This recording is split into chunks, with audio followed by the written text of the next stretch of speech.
Everyone, Shavua Tov, and we are back into the game. And we are in Parashat Lekh-lekha, which is chapter 12 in Genesis, verse 1. And it says, Vayomer Hashem el Avram, Lekh-lekha me'artzecha mimolodetcha, u'mibeit avicha el haaretz asher areika.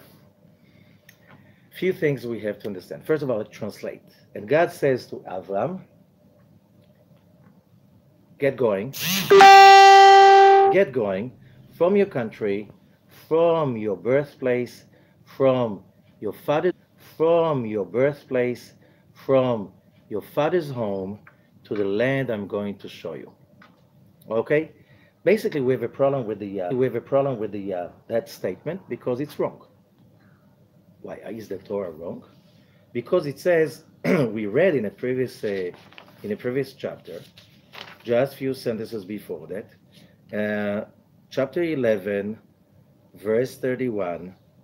ויקח תרח את אברהם בנו, verse 31.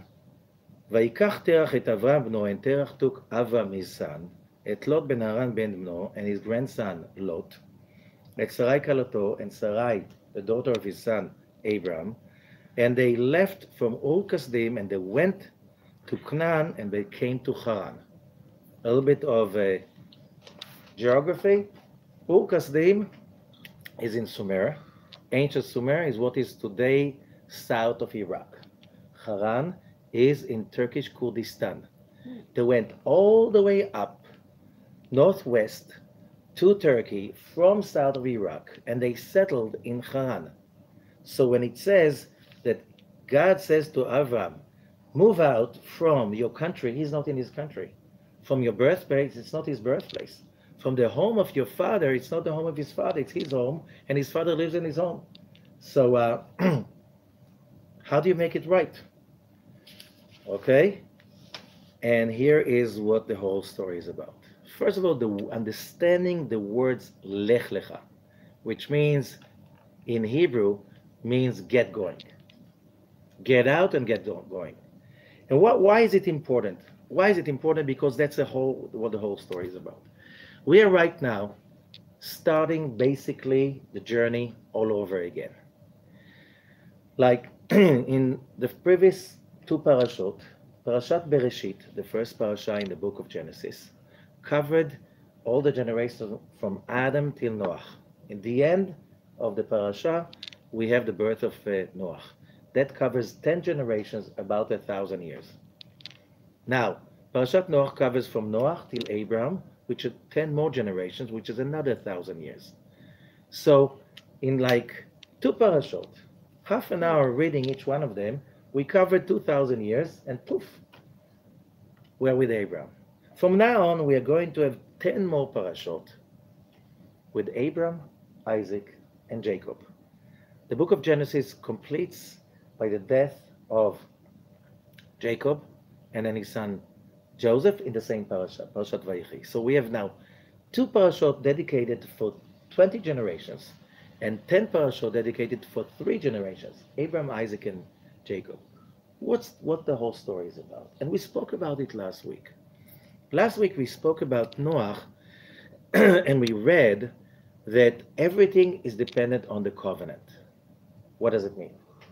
There are two levels, and this parasha is simply building up on the previous one.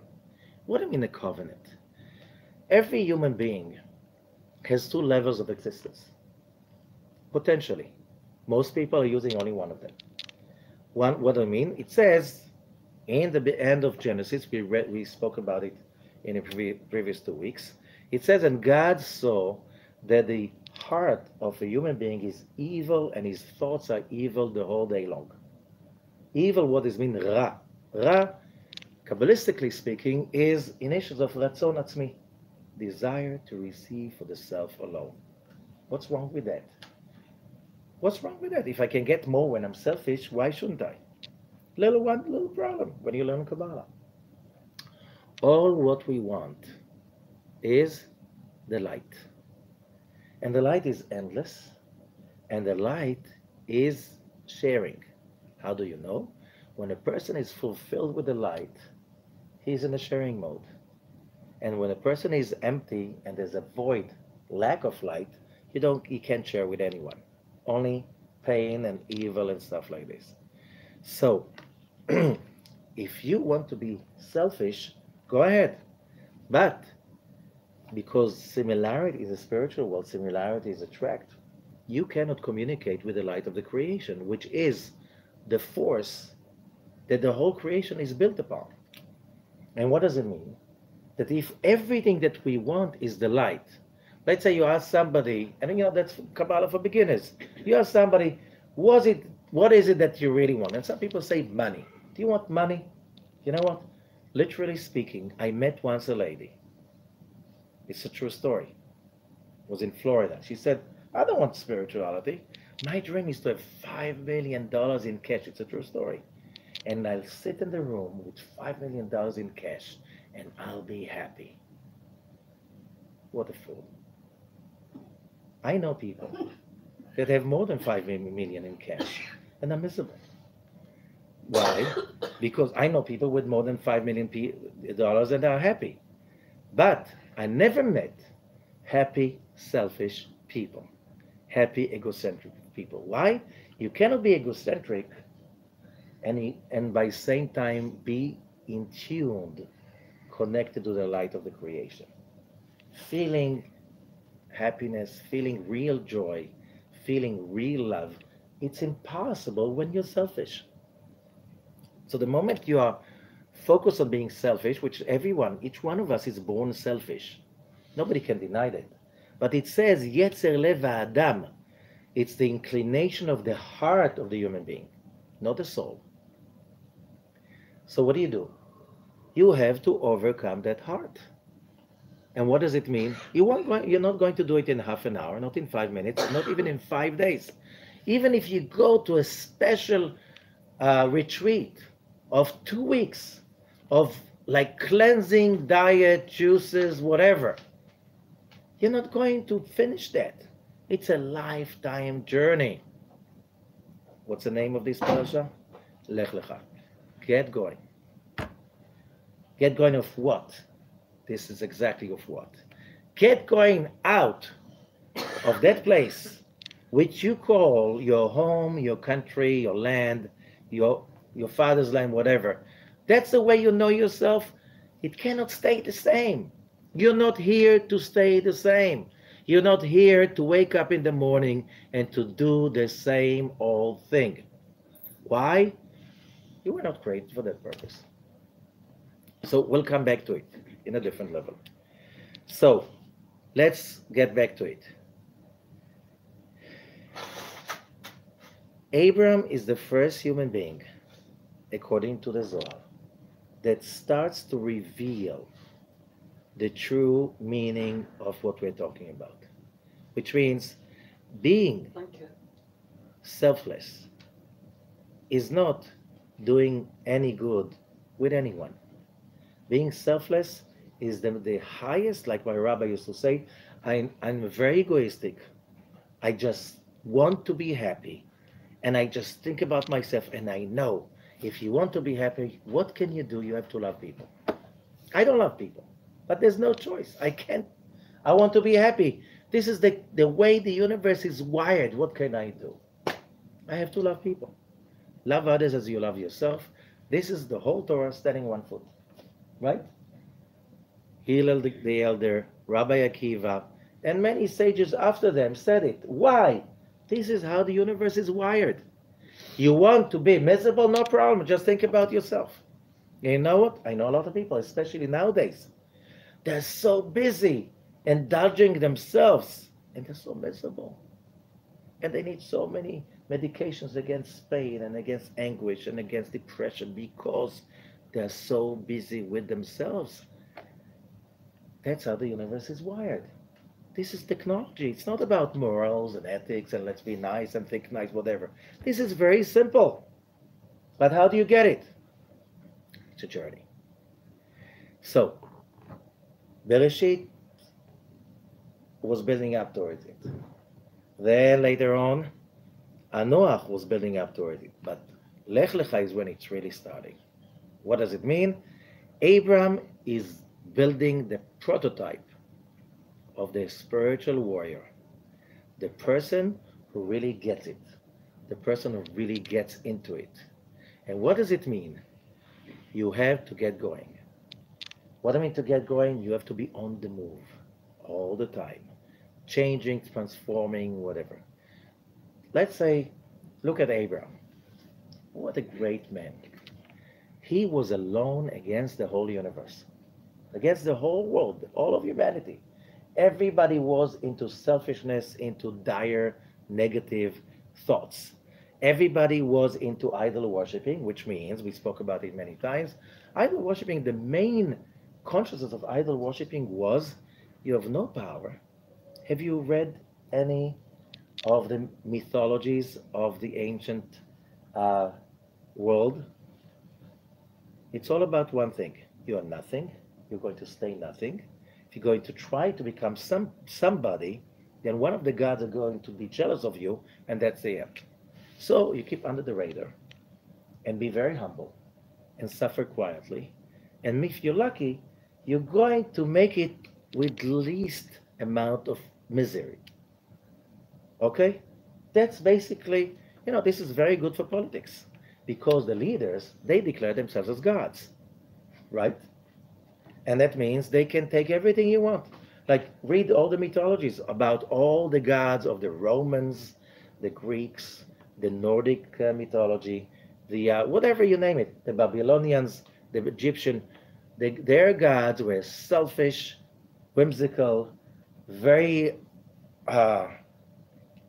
passionate about everything, and with no values whatsoever. Why? What a genius political way to control people. Right? It was very powerful brainwashing. And Abraham stands against all of this huge political, religious power and saying it's all a lie. We are all, each one of us, a holy spark of the Creator. There's one Creator and there's nothing but Him. It's all about one Creator, and each one of us is a spark of that Creator. And therefore, we were created to be happy. We're supposed to be happy. We're meant to be happy. And more than that, we will be happy if you want it or not. Why? The Creator is bigger than us, and He created us to be happy. Sooner or later, we'll become happy. Nobody's going to be left outside. Nobody. There's no everlasting guilt or hell or something like this. This is dangerous. Happy people, they question. They never see you as God. Oh, I believe in God, but it's not you. Never be you. And God is loving. And God will always love me. He never changes His mind. When He loves you, because He created you, He will never change His mind. God never changes His mind. He can't do it. So, do you understand the revolution? How great it is? And look at Abraham. The guy was so righteous, so much giving. He believed in God. He had 10 tests. He withstood like a hero. And what kind of a life he had?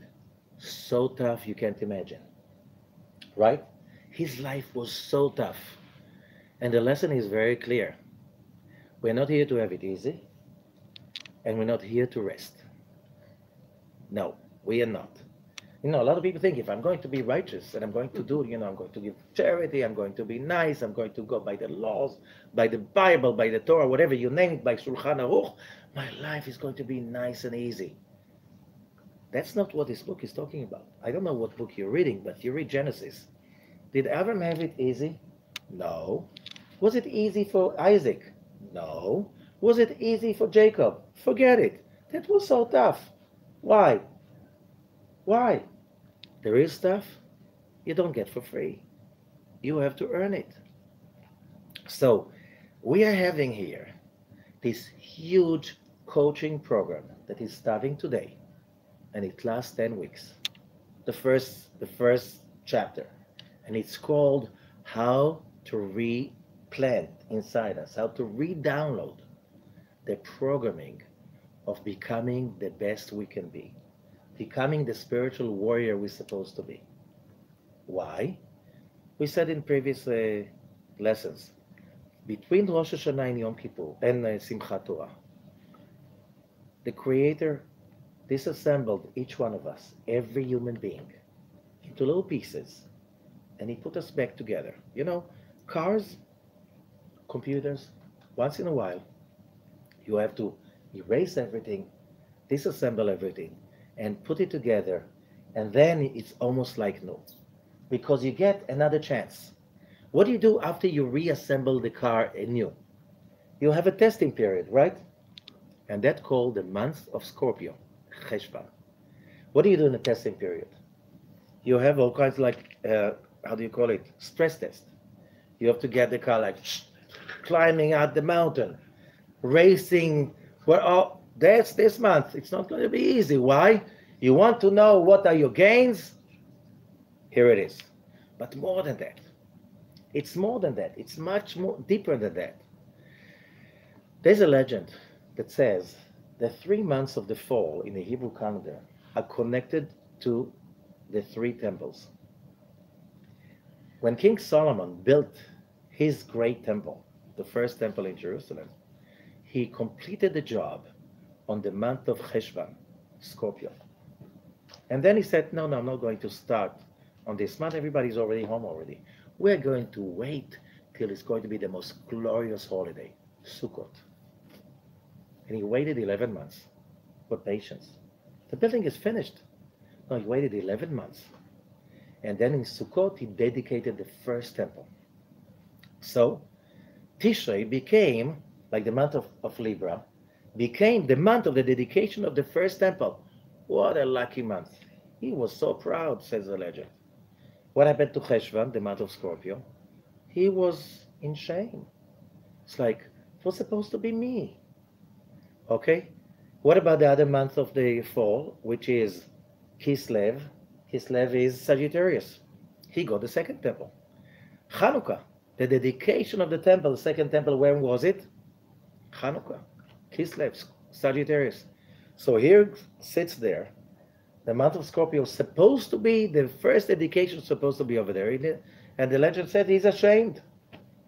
He's ashamed. The one on his right, first temple, the one on his left, second temple, and he was left behind. He's ashamed.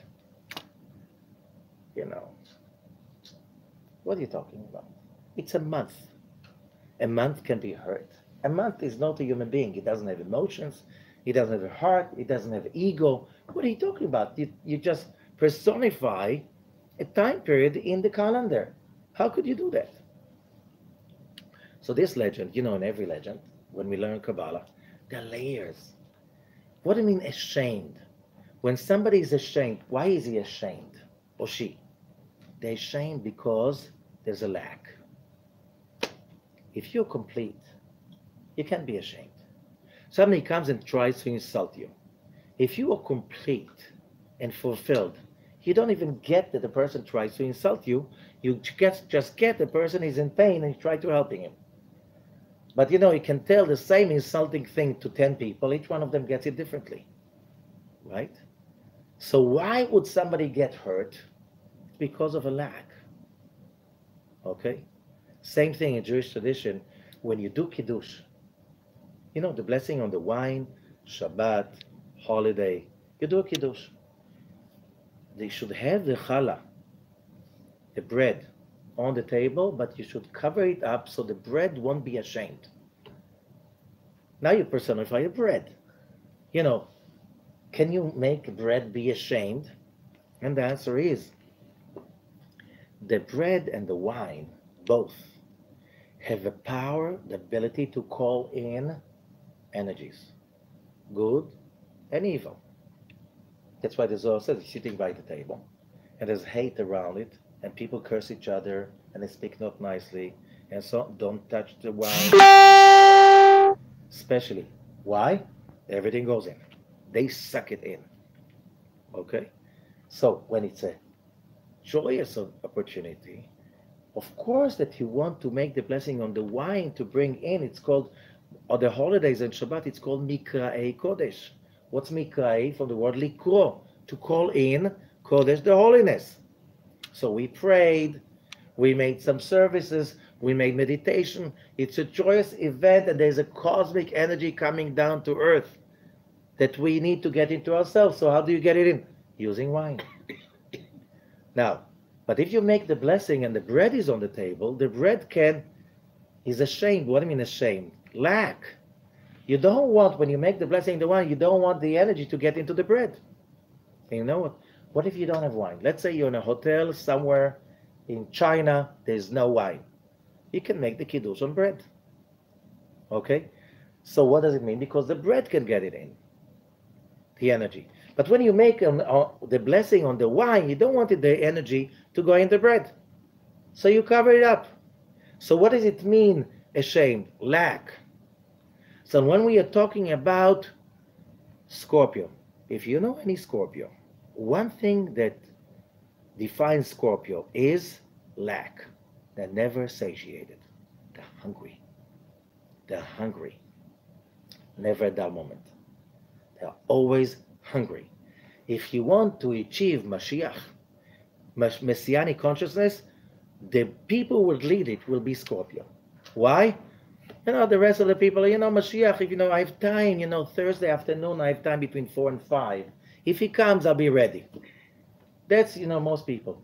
Scorpio, it's like they need it and they must have it now. Revolutions, Scorpio. Changing the whole world, Scorpio. You want to connect to that. Why? Because if you're not hungry enough, you're not going to change. And you're not going to change the world. You need that hunger. And that's called shame. Shame, I'm not full yet. I'm not there yet. I didn't do it yet. And you know what? You need to have a certain amount of shame when you get up in the morning. Why? Because I didn't do it yet. I didn't earn it yet. If you're not hungry, you're not going to achieve anything. If we get it, it would be nice. If we don't get it, also get it. You can't get Mashiach with that consciousness. You have to be hungry. You have to be dying for it. One day, I'm sitting next to a lady.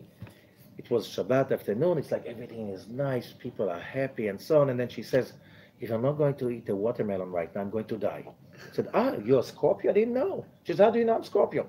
Only a Scorpio can connect watermelon to death. It's like everything is life and death about it. It's like they want it, and the world will die if they don't get it, right?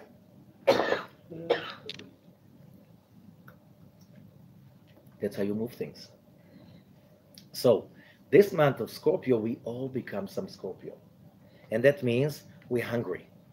So either you can be a whiner and a complainer because this is wrong and this is wrong and this is wrong, or you connect to that place of hunger and saying, that I have to get and that I have to get and whatever I need to get, God already prepared in advance. I just have to work it out. Which means this is the month to lay the foundations for the victory that is called the year of 5779. It's going to be a victory if you're hungry enough, if you lay the foundations properly. So the coaching season of getting into the hunting season just started. And you start always with the right foot, Abram. And Abram is teaching you one thing. It's always getting going, which means the Zohar in Parashat Behar says, when a person wants to achieve a real change, he needs to do 3 things connected to Abraham, Isaac, and Jacob. From Abraham's point of view, it is about Meshaneh Shem, changing a name. With Isaac, it's Meshaneh Makom, changing a place. And with Jacob, Meshaneh Maaseh, changing the actions. So a lot of people think, if I don't feel I'm lucky, so I move to another place. It's not always working. You know why? Because when you move to another place, you take yourself with you. Right? That's a problem. So why do they say Meshaneh Shem? Abram changed his name from Avram to Avraham. Sarai to Sarah. Okay? So what does it mean Meshaneh Shem? They say in Hebrew, Tov Shem Tov, Mishem and Tov. The word, it's a game of words. The word Shem means a name, but it also means a brand, branding, reputation. Meshaneh Shem means it's not just changing your name, it's the way people perceive you. If you becoming more loyal, more at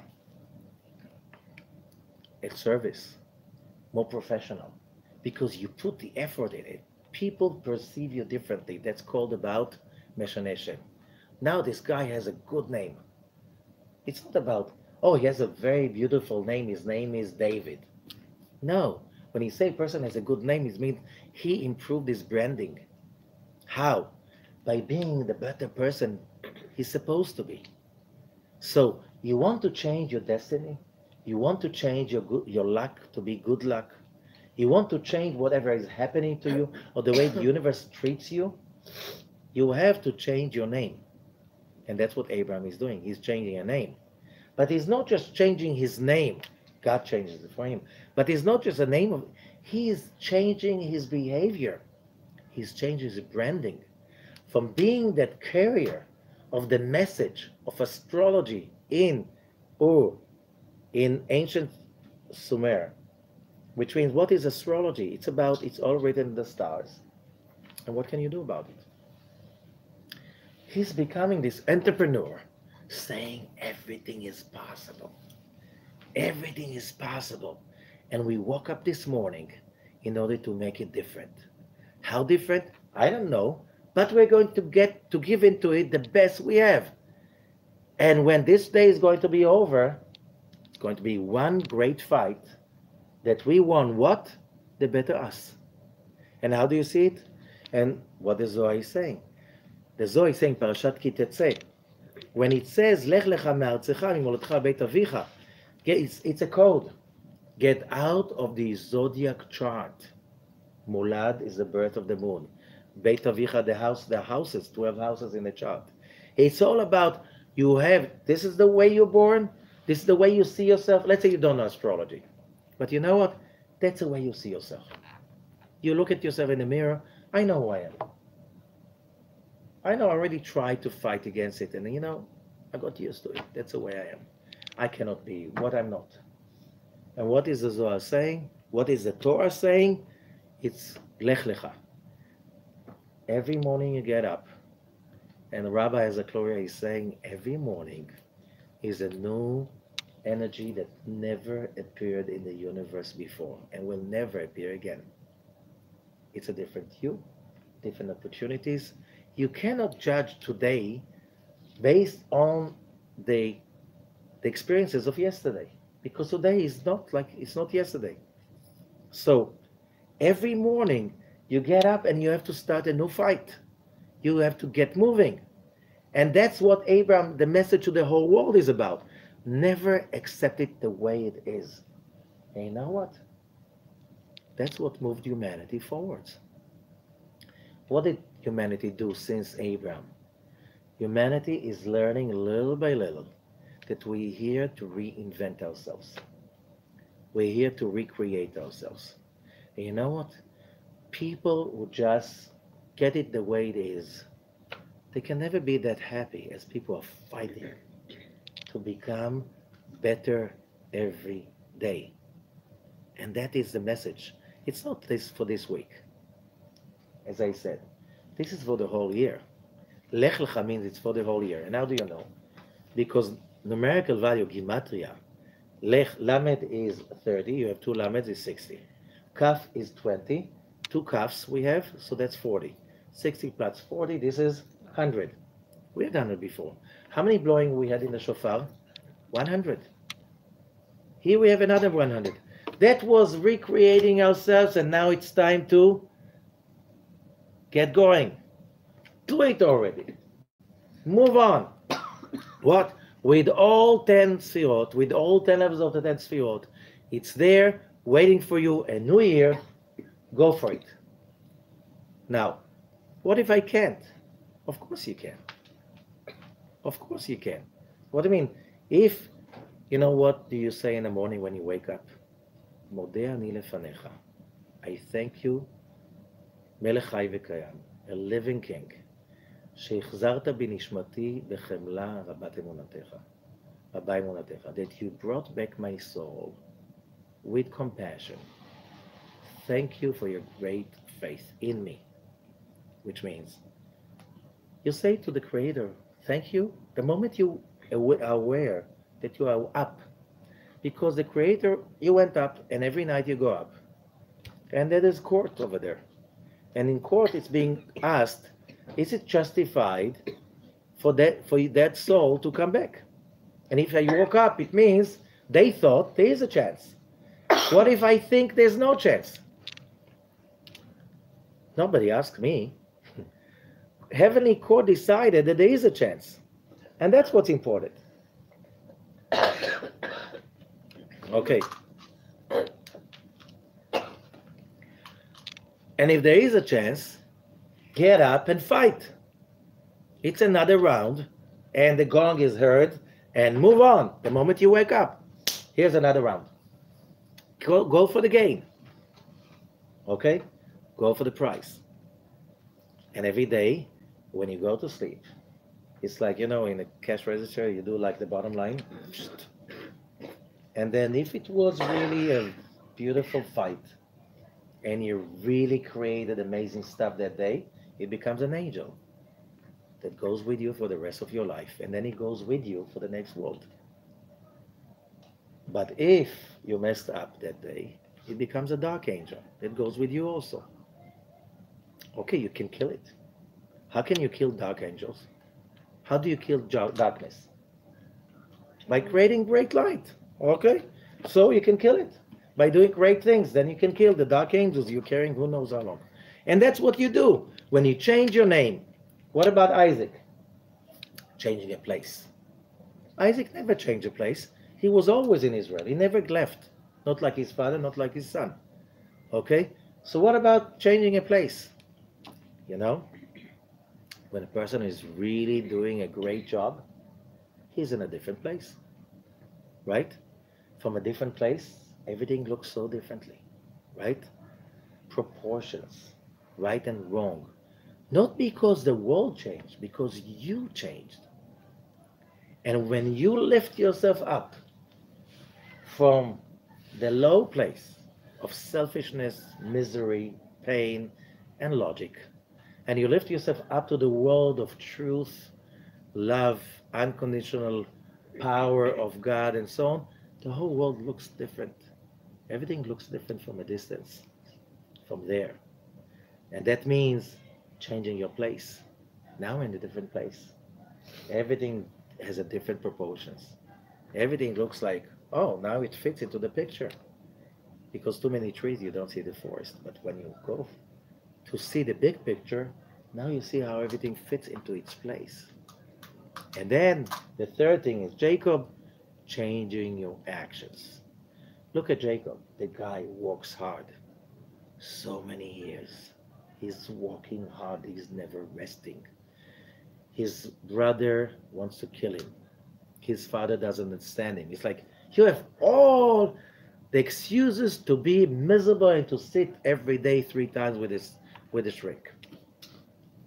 The guy gets 4 wives, 12 kids, wins against his uncle, right? That was one of the most evil people walked on earth ever, right? With dark forces, winning in such a weird way against his brother. And the list is very, we have time to study that. He didn't have it easy, never. Everything God had to be earned. Even his father's blessing, right? Everything had to be earned. So, what the Torah is telling us, if you're going to be nice and rightful and righteous, whatever, it's not going to be a rose garden. Oh, it's going to be a rose garden with a lot of thistles. Right? Have you been to a rose garden? Did you fall on a rose bush? I don't wish anyone to do that. Right? That's not easy. So it smells great, don't get too close. If you fall into it, a lot of fight to get out. And you always get out bruised. Correct? But that's what life is, and that's okay. That's how it's going to be. Now, if you're not ready for the war, why did you get up? Why did you get up? You're not inanimate. You're not a plant. You're not even an animal. You're a human being. You are there for the fight. So give a good fight. You have no other choice. Either you give a good fight, or you have to be. You'll be pushed for the next opportunity and the next opportunity and again and again and again and again. So you might as well start it right now because this is what it is about. So just to finish on something that is very important. So Abram is leaving immediately. God says him, get going. He's there in Haran for a while already. It says he had already students. He built a congregation. God says, get moving. He moves immediately. He doesn't say, God, but what about this guy? He just came. He just started. What about this one? He promised to build a synagogue. Move on. Move on. And he moves on. And he doesn't stop moving. He comes to the promised land. Does he sit anywhere? No, he moves on and on and on and on and on and on. Life is about moving on. Life is about reinventing yourself. And it's not going to be easy. If it's easy, it's too good to be true, right? You know what I'm saying. No free lunches. Okay. And if you're complaining, it's not going to help. It's going to get it. You have to do it again till you're going to enjoy it. If you don't enjoy it and you die miserable, you'll have to come again. Very simple. So stop complaining and start enjoying the road. But you're on the road. Okay. Now, Abram is moving, and you read, he's moving and he's moving on and on and on. There's so many verbs of moving, and there's famine. Oh, dear God, you promised me. What is this famine? Abram doesn't think twice, so he goes to Egypt. There's famine. There must be a good reason for that. He goes to Egypt, whatever. Sarah is being taken to Pharaoh. He's beaten up, whatever. It's a whole story over there. Abram comes after it with a lot of fortune. Did you think you can, you couldn't get rich in Israel at that time. So you have to go to Egypt to make money. Even today, big money you make outside, you spend it here. Okay. What changed? But there's something really important we have to understand. The Zohar explained to us, and we spoke about it last week, and I want to emphasize it again. There are two systems in this world. One system is called the impure system, which is the system in which people are selfish, people think about themselves, and whatever they do, they try to connect to pleasure, happiness, victory, whatever you call it, through selfishness. Why is it called the impure system? Because it is impure. In Hebrew, it's a better word. It's called tum'ah. And tum'ah comes from the word atum. Atum means blocked. And what does it mean? It says the Zohar. How can you tell between tum'ah, impure system, and kedusha, the holy system? And the Zohar says it's very simple. Very simple. The impure system has no fruits. Let's say you go for the gain, for the instant and temporary high. You get drunk. It feels good in the beginning, but it feels terrible the next day. Not just the next day. The memories are always, when you remember that event, are not good. And you're not coming out smarter, richer, happier, healthier from that. Same thing with drugs. Same thing with anything that has to do with selfish high. It's always self-destructive. While the holy system, which is based on hard work, values, and commitment to the laws of the creation, which are always out of your comfort zone. Building the holy system, the kedusha, how do you know you created kedusha? It bears fruits. It leaves, as I said, you go to sleep and you feel, today I won. Why? There's something will go with me forever. This angel, that good feeling, will follow me forever wherever I go as a guardian angel. More than that, Whatever I did today will give me self-esteem, power, protection, and hope that I can win again and again and again. That's already bearing fruits. Okay? Also, when you do great things and they're done right, you're building a base. And then on it, the next victory, you're building upon it. And then you build upon it and you grow and you get stronger. And you have gains that stay with you. How do you know they stay with you? They're around.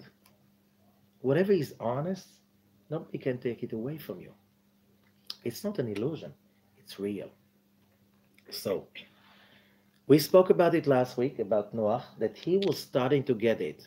And that's why he said he was a righteous man, and therefore his children survived. Here, we go to chapter 12. In chapter 12, Abram is having this weird conversation with God. Okay? And he says as follows. Chapter 12, verse 1. And he says, no, that was not chapter 12, that was 15, I'm sorry. Chapter 15, verse 1. And it says in chapter 15, after those things, I'm not going to go into all the events of this parasha. Hayad dvar Hashem el Avram, the word of God was revealed to Abram. Lemor, al tira Avram, don't be afraid, Abram. Anochi magen lach, I'm protecting you. Scharcha arbe mod. What does it mean? Scharcha, sachar means your pay is going to be great. The word, you go to somebody, you go to work in a certain company and you ask, what's my pay? Sachar. How much you give me? That's sachar. It's the same word today. Vayomar Avram, Hashem Elokim, Abram's answer to God, the Almighty. He's not afraid. מה תיתן לי? ואנוכי הולך חרירי ובן משק ביתי ודמשק אליעזר. What are you going to give me? If you tell me that I'm doing the right thing and I'm in the pure system and I'm holy as you promised me, I don't have any children. So I don't see any fruit. I have suspicion maybe I'm not doing the right thing, because if you're in the holy system, you have continuity. I don't see it happening. Vayomer Avram, en li lo natati zera. If you do not get it, he says, you didn't give me any seed, any children. Whoever is going to get all I have is my slave, Eliezer. Verse 4. V'nei dvar Hashem elav lemor, and the word of God to Abram to say, Lo yirashcha ze, he's not going to inherit you. Ki im asher yetze mimecha hu yirashcha. Whoever is going to come out of your loins is going to inherit you. And Abram is like, what are you talking about? I don't get it. Didn't we say what's logical is not real? And that's the next verse. One of the most powerful verses in the whole Torah and the whole Tanakh, all 24 books of the Bible.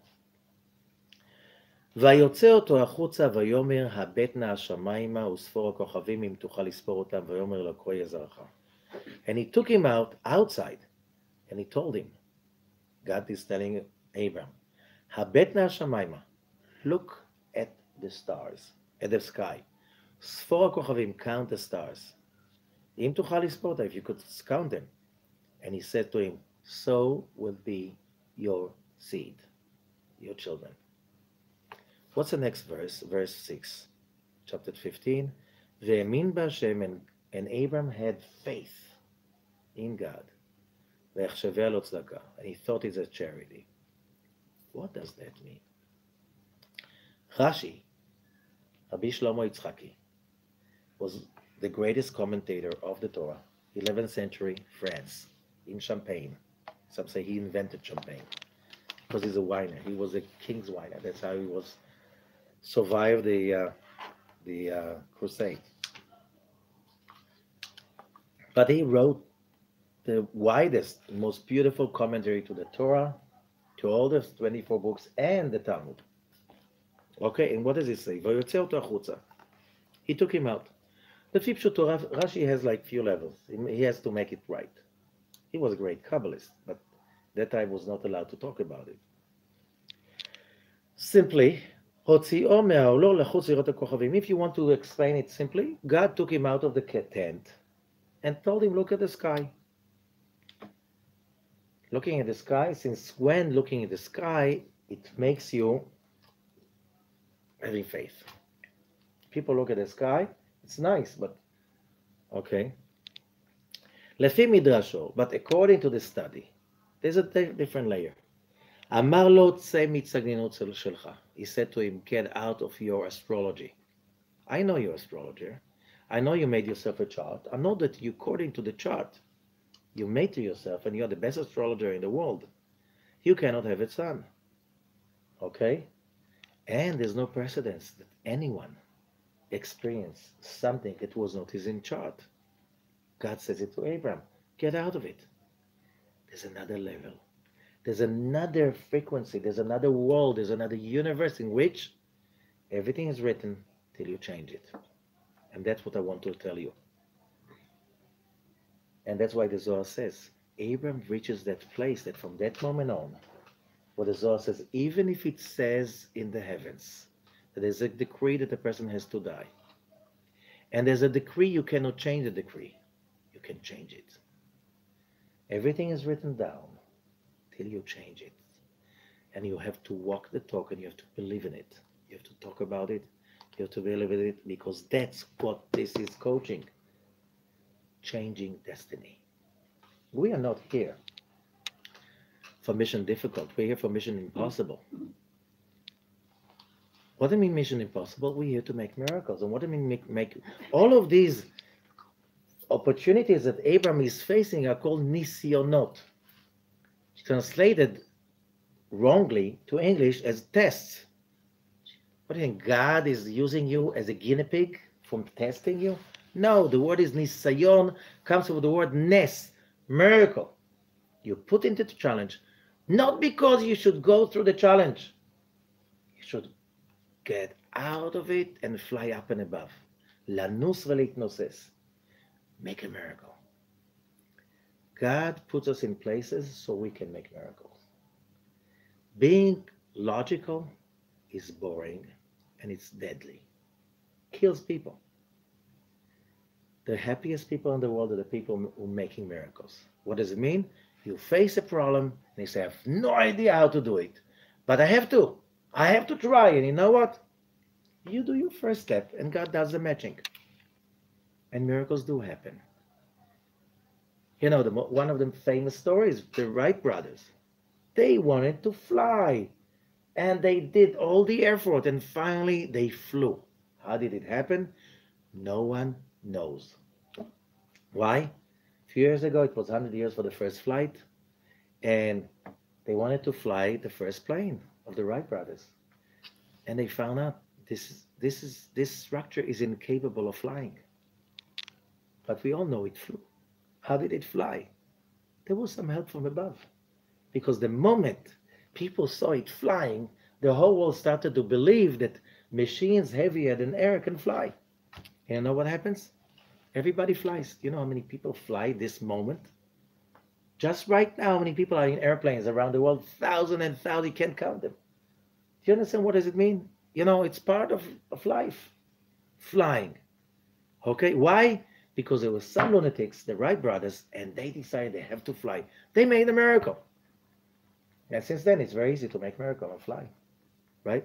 Never looked at a plane and said, like, how this heavy thing, it's heavier than a building, flies up in the air.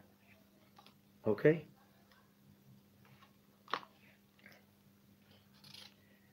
Life is about making miracles. Then you live.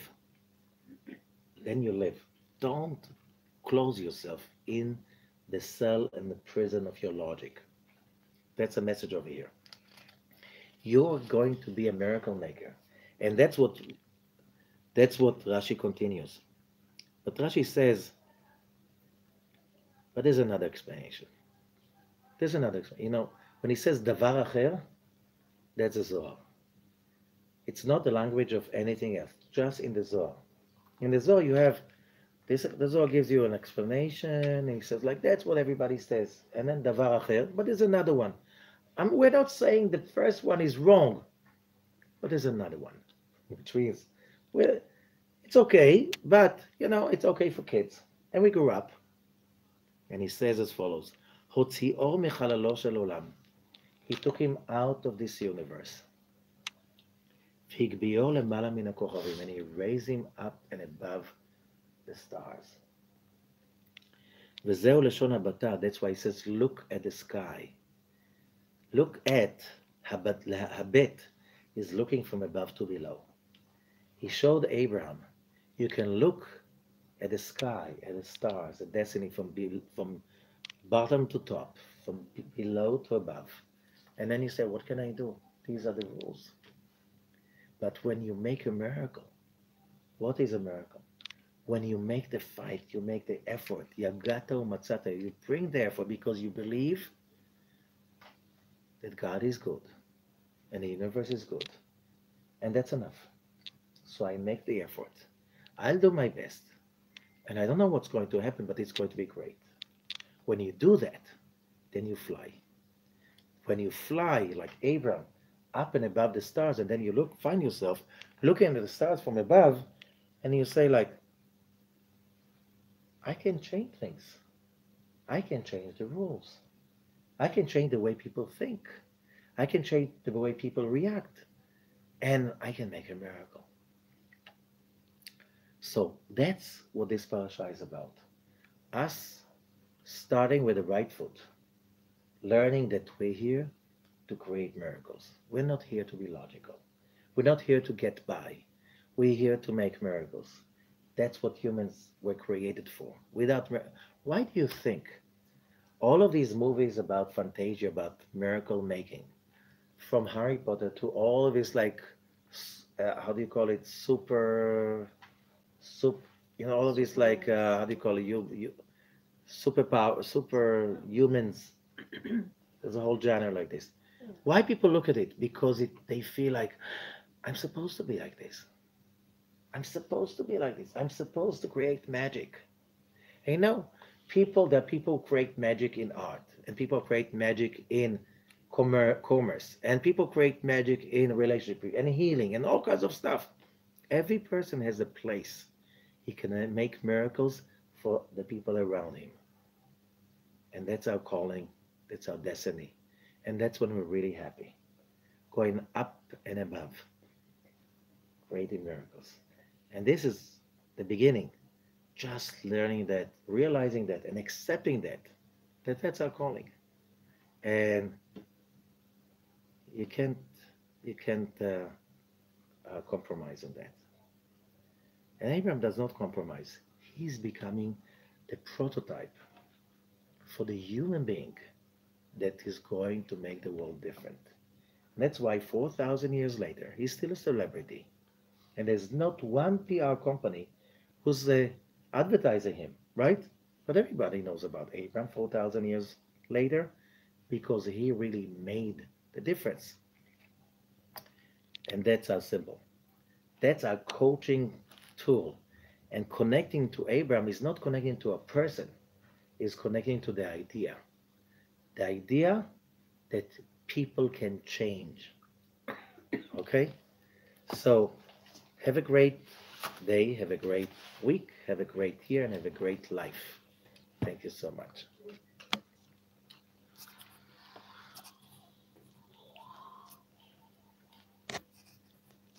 What's up?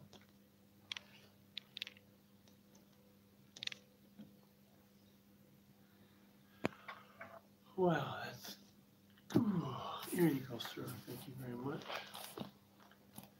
Okay. I'm all